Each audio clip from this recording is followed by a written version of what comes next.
सभी को good morning. आज हम आपके लिए एक नया टॉपिक लेके आए हैं, आपातकालीन उपबंध। जैसा पिछले वीडियो में मैंने वादा किया था कि आपके लिए आने वाले जो वीडियो में हम राष्ट्रपति की आपातकालीन शक्तियों के बारे में बात करेंगे। आज वही टॉपिक लेकर के आए हैं, चलो इसके बारे में बात करें। लेकिन बात करने से पहले कुछ स्थितियां स्पष्ट करना मैं चाहूँगा कि ये जो आपातकालीन जो उपबंध हमने हमारे संविधान में जोड़ा है, ये किस देश के संविधान से हमने ग्रहण किया है, ये हमारे लिए जानना बहुत ही महत्वपूर्ण है। देखो, आपातकालीन जो उपबंध है, सबसे पहले बात करेंगे कि ये लगाने का अधिकार किसको है। तो सिंपल तौर पे अपन बात करते हैं कि ये अधिकार राष्ट्रपति के पास में। घोषणा कौन करेगा? राष्ट्रपति करेगा। कैसे करेगा? मंत्रिमंडल की सलाह पर। मंत्रिमंडल बोलो या मंत्रिपरिषद बोलो, मंत्रिपरिषद की लिखित सलाह पर। कि मंत्रिमंडल लिखित में यह बात राष्ट्रपति को लिख करके देगा कि देश की हमारे यहाँ पर आपातकाल की आवश्यकता है, तब जाकर के राष्ट्रपति घोषणा करेगा। देखो, ये स्थितियां पहले लिखित वाला नहीं था। सिर्फ पहले हमारे संविधान में क्या था, मंत्रिमंडल सलाह दे देगा, मौखिक रूप से भी मंत्रिमंडल बोल देगा तो राष्ट्रपति आपातकाल की घोषणा कर देगा। और इस आधार पर 1975 में हुआ ही ये भारत में। लेकिन उसके बाद में हमारे संविधान में संशोधन किया गया। संशोधन करने के बाद में इसमें एक शब्द जोड़ा गया, लिखित। लिखित में यदि देंगे मंत्रिपरिषद, तब जाकर के राष्ट्रपति शासन की घोषणा की जाएगी। अब बात करते हैं किस देश के संविधान से हमने ये ग्रहण किया है। यह हमारे लिए महत्वपूर्ण है, जर्मनी के संविधान से।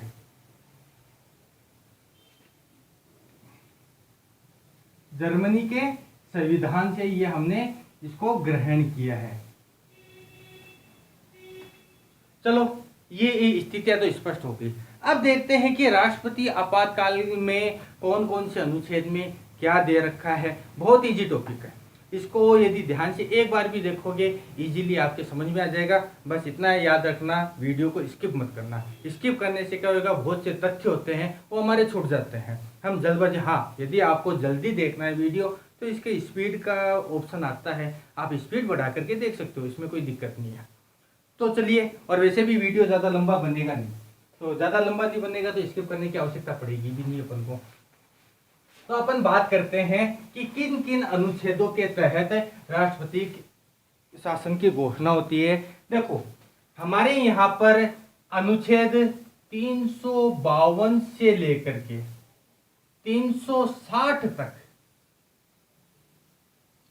352 से 360 तक में आपातकालीन उपबंध की घोषणा कर रखी है। किंतु हमें सभी नहीं पढ़ने हैं, हमारे काम के सिर्फ 3 अनुच्छेद हैं, और वही तीनों अनुच्छेद महत्वपूर्ण भी हैं और वही हमारे एग्जाम में पूछे जाते हैं। तो हम उतना ही पढ़ें जितना पूछा जा रहा है, ठीक है। तो हम 3 अनुच्छेदों के बारे में बात करते हैं। पहले शॉर्ट रूप में यहाँ पे बता देता हूँ वो अनुच्छेद कौन कौन से हैं। एक तो है अनुच्छेद 352, एक है अनुच्छेद 356 और एक है अनुच्छेद 360। ये हमारे 3 अनुच्छेद हैं। बस इन 3 के बारे में पढ़ना है हमें, और यही हमारे संविधान में सबसे महत्वपूर्ण अनुच्छेदों को मानता हूं मैं। तो सबसे पहले बात करते हैं अपन अनुच्छेद 352।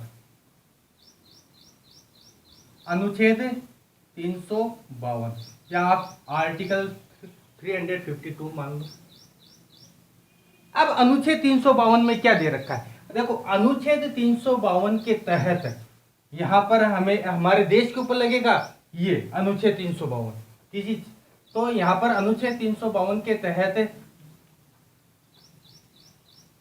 राष्ट्रीय आपातकाल की घोषणा,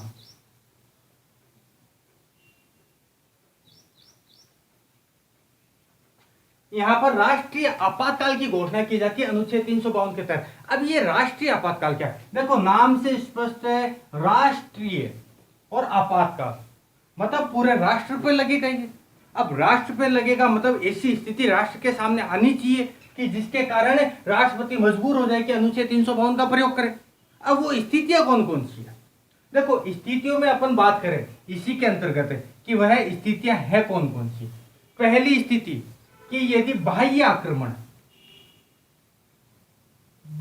आक्रमण की स्थिति में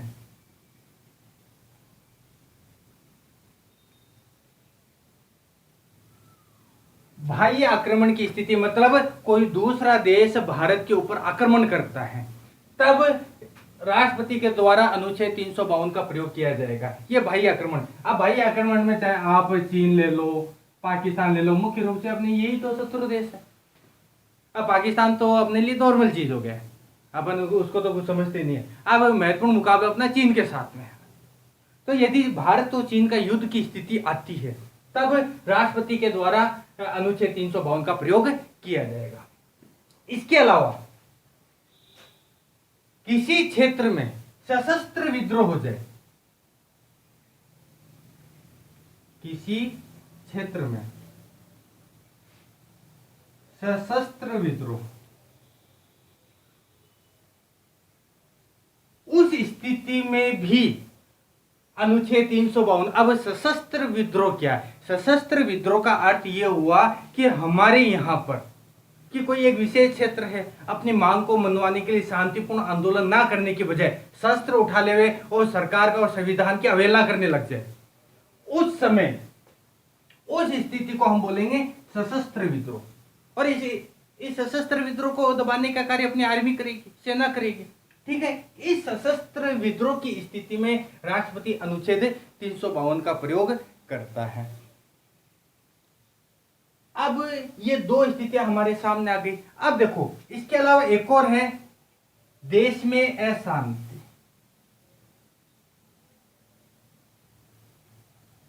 देश में अशांति की स्थिति में ये जो अशांति की स्थिति पहले शब्द था हमारे संविधान में, वर्तमान में नहीं है। इस अशांति को बदल करके क्या कर दिया गया? सशस्त्र विद्रोह में बदल दिया गया। अब इंदिरा गांधी ने जो 1975 में जो ये लगाया था, अनुच्छेद 352 का प्रयोग किया था, वो अशांति की स्थिति में लगाया था। तो उसके बाद में हमारे देश के नेताओं को और संसद को ये महसूस हुआ कि अशांति के नाम पर तो काफी कुछ गलत किया जा सकता है, इसलिए अशांति की स्थिति को हमने सशस्त्र विद्रोह के रूप में बदल दिया। ठीक है, अब दूसरे के बारे में बात करें अपन। हाँ नहीं, दूसरे के बारे में बात करें उससे पहले ये देखते हैं कि भारत में अनुच्छेद 352 का प्रयोग कब कब किया गया और किन स्थितियों में किया गया। तो भारत में सर्वप्रथम अनुच्छेद 352 का प्रयोग 1962 में, 1962 में, बाद में 1971 में और 1975 में। ये तीन स्थितियां ऐसी आई हमारे सामने, उस समय हमने ये इनका प्रयोग किया गया। ये 1975 25 जून है, 25 जून 1975। अब देखो ये स्पेशल डेट है, स्पेशल है अलग तरीके से। देखो 1962 में इस अनुच्छेद 352 का प्रयोग क्यों किया गया था? उस समय चीन ने भारत के ऊपर आक्रमण कर दिया था। किसने आक्रमण किया था? चीन ने किया था। ठीक है, बाद में 1965 में पाकिस्तान ने भारत के ऊपर आक्रमण कर दिया, तो ये खत्म भी नहीं हुआ था और ये रेगुलर चला था। लगभग 1968 के लगभग तक ये आपातकाल चला था। 1962 में चीन ने आक्रमण किया था, 1965 में पाकिस्तान ने आक्रमण कर दिया और उसके बाद में 1971 में वापस भारत और पाकिस्तान का युद्ध हुआ था। पाकिस्तान ने भारत के ऊपर वापस आक्रमण कर दिया था, तब वापस लगाया गया था। लेकिन हाँ, एक और बात है, इस दौरान जब आपातकाल लगा था और इस युद्ध में एक महत्वपूर्ण कार्य किया गया था भारत सरकार के द्वारा। उस समय भारत की जो प्रधानमंत्री थी वो श्रीमती इंदिरा गांधी थी। उन्होंने क्या किया था? पाकिस्तान का ही विभाजन कर दिया 1971 के युद्ध में और एक नए देश का निर्माण किया। और वो नया देश कौन सा था? बांग्लादेश। वर्तमान में हमें बांग्लादेश के नाम से जानते हैं। बांग्लादेश का जन्म 1971 के युद्ध के दौरान ही हुआ था। ये भारत की सबसे बड़ी देन, एक नए देश को इस संसार के सामने या अन्य अंतर्राष्ट्रीय स्तर पर उसको मान्यता देता। और उसके बाद जैसे ही भारत ने मान्यता दी, अन्य देशों ने भी बांग्लादेश को एक नए देश के रूप में मान्यता देना शुरू कर दिया। अब बात करते हैं 1975, 25 जून 1975। ये वो आपातकाल है जो काफी विवादास्पद रहा, बहुत ज्यादा विवादास्पद रहा। कारण ये था कि इंदिरा गांधी ने, श्रीमती इंदिरा गांधी ने देश में अशांति के आधार पर इस आपातकाल की घोषणा की थी। उस समय हमारे देश के राष्ट्रपति थे फखरुद्दीन अली अहमद, नाम याद रखना, फखरुद्दीन अली अहमद। आधी रात को फखरुद्दीन अली अहमद को घोषणा करनी पड़ गई आपातकाल के बारे में।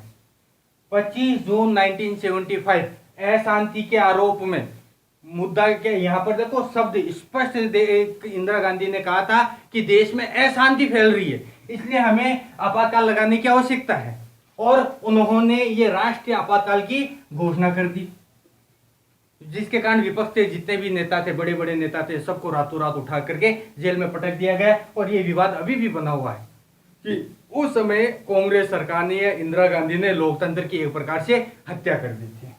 ठीक है, अब इसका फर्क हमारे जीवन पे क्या पड़ता है कि अनुच्छेद 352 जैसे ही लगता है तो आम व्यक्तियों के ऊपर इसका क्या फर्क पड़ता है, इसके बारे में बात करेंगे।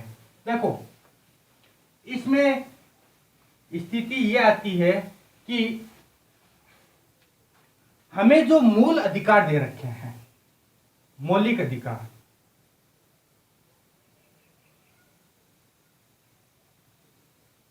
हमारे संविधान के द्वारा मानव होने के नाते हमें कुछ मौलिक अधिकार दे रखे हैं, या जिसको हम आम भाषा में मूल अधिकार के बारे में बात करते हैं। इन मूल अधिकारों के ऊपर इसका सीधा असर पड़ता है।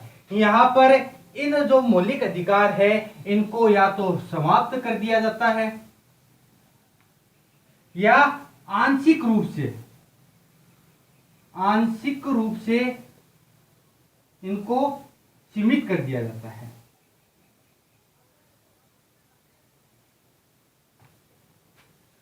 लेकिन इनमें से एक ऐसा अधिकार है जो किसी भी स्थिति में समाप्त नहीं होता है, और वो है हमारे पास में जीवन जीने का अधिकार।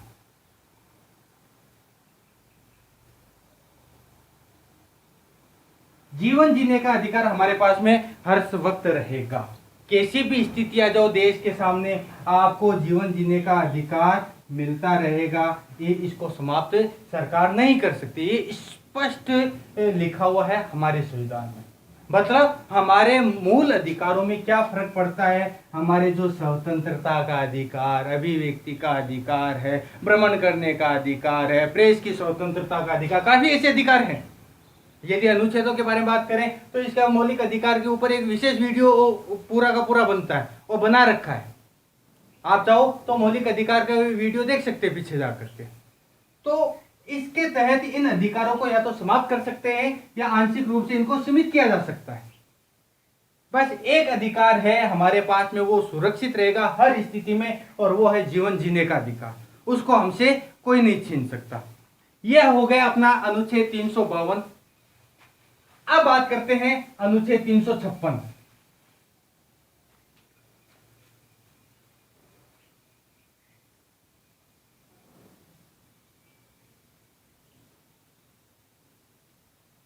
अब अनुच्छेद 356 का क्या नाम दिया गया है? इसको नाम दिया गया है राष्ट्रपति शासन।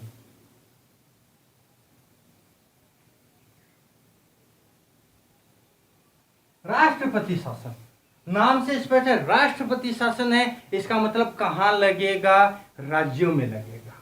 कहां पर लगेगा? राज्य में लगेगा। अब राज्य में लगेगा तो किस आधार पर लगेगा? सबसे बड़े मुद्दा ये। और यदि राज्य में लग भी गया, आधार भी स्पष्ट हो गया, तो उसका क्या प्रभाव पड़ेगा?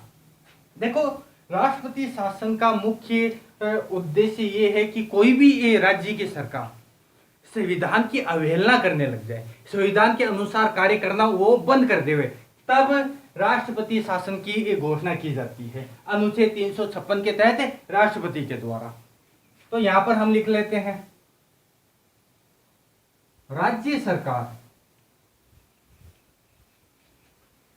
यदि संविधान की अवहेलना करने लग जाए,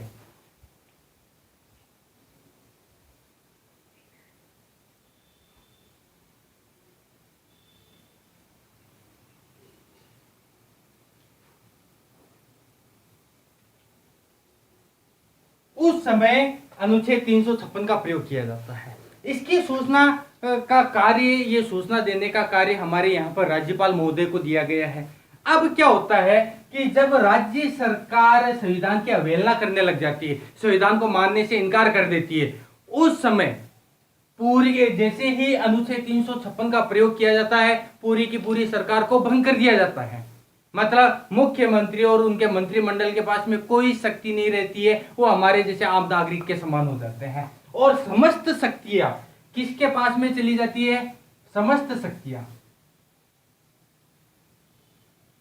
यहां पर एक बात और ध्यान देने योग्य है, राष्ट्रपति शासन है तो इसका मतलब ये मत समझना कि समस्त शक्तियां राष्ट्रपति के पास में चली जाएगी। समस्त शक्तियां राज्यपाल, उस राज्य का जो राज्यपाल है वो राज्यपाल के पास में, राज्यपाल वहन करेगा।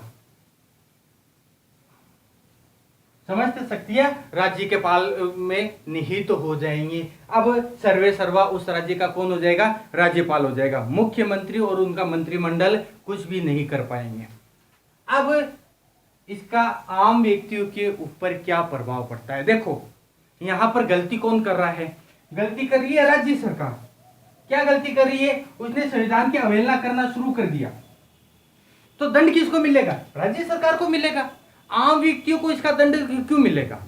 इसलिए हमारे मौलिक अधिकार के ऊपर इसका कोई असर नहीं पड़ेगा। हमारे मौलिक अधिकार सुरक्षित रहेंगे। ये सबसे महत्वपूर्ण बात है कि अनुच्छेद 356 का प्रयोग होने पर मौलिक अधिकार पर